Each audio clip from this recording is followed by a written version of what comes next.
Aloha, it's Kiana, and here are today's top Hawaii headlines from the editors at the Honolulu Star-Advertiser. Also, mahalo to Longs Drugs Hawaii for sponsoring the show. Head on over to your neighborhood Longs Drugs for all your shopping needs.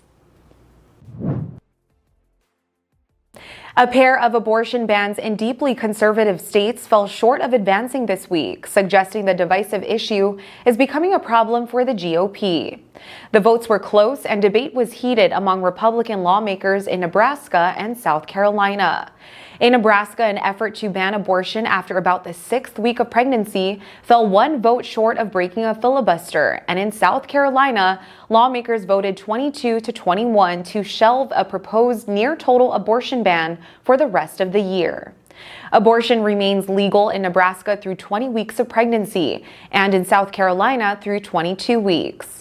14 states have placed bans on abortion at all stages of pregnancy, while bans in 4 other states have been blocked by courts. The majority of those bans were adopted in anticipation of the U.S. Supreme Court's reversal of Roe v. Wade last summer. An aggressive 12-foot-long shark was spotted at the Ala Moana Bowls surf spot today. Following the sighting, the city issued a shark warning at about 11 this morning. Ocean safety personnel cleared the water and alerted surfers at the popular surf spot. Warning signs have also been posted in the area. No further information about the shark was released, though the city described it as aggressive. So far, no interactions or injuries have been reported. The sighting comes about 3 weeks after a shark attack at Kewalos. Surfer Mike Morita was bitten in the leg during an early morning session on April 9.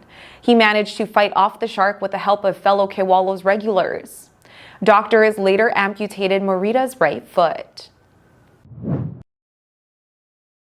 Honolulu police are searching for a suspect in connection with an alleged armed robbery at a Kunia Wendy's. Police said a man entered the restaurant, brandished a machete, and demanded money at about 11:25 Thursday night. An employee gave the suspect an undisclosed amount of money, and the suspect fled on foot. No injuries were reported.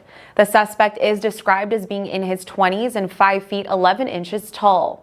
He was wearing a black hoodie and red bandana at the time of the robbery. Meanwhile, a 51-year-old woman is in serious condition after an apparent stabbing in the Halawa area at around 6:45 Thursday night. Honolulu Emergency Medical Services, responding to the call on Pu'umakani Street, said the woman may have suffered multiple stab wounds. EMS provided advanced life support for the woman and transported her to a trauma hospital. Her current condition is unknown. The University of Hawaii Rainbow Warrior football team has landed a transfer from the University of Colorado. Oki Salave'a is a former 3-star football player from American Samoa. He signed with the Buffaloes last year, but redshirted during the 2022 season while recovering from a labrum injury in his right shoulder. Salave'a finished a recruiting visit to UH on Thursday and said he immediately felt the love of the Brotherhood. After discussing his options with his parents and brother, he chose to join the Warriors. At 6'2" and 210 pounds, Salave'a was a standout quarterback and safety at Tafuna High, where his father, Auckland Salave'a, is the head coach. He was viewed as a defensive back for the Buffaloes, but is projected to compete at receiver or tight end for Hawaii's run and shoot offense. Salave'a is expected to join the Warriors in June.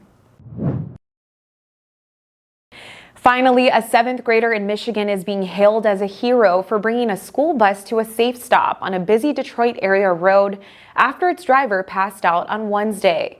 The entire incident was caught on the bus's surveillance camera. The video shows the driver fanning herself with a baseball cap and telling the transportation office that she needs to pull over.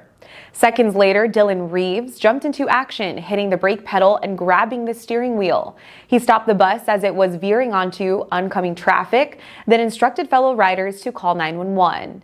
Dylan declined to speak with reporters, but his parents, Steve and Irita Reeves, were proud. Steve Reeves said his son has been on his lap driving on country roads since the age of 4. He told reporters that Dylan is a good driver. For more on these stories and all the latest headlines, subscribe to the Honolulu Star-Advertiser. Visit Hawaii's top source for breaking news online at staradvertiser.com and download the Star-Advertiser mobile app.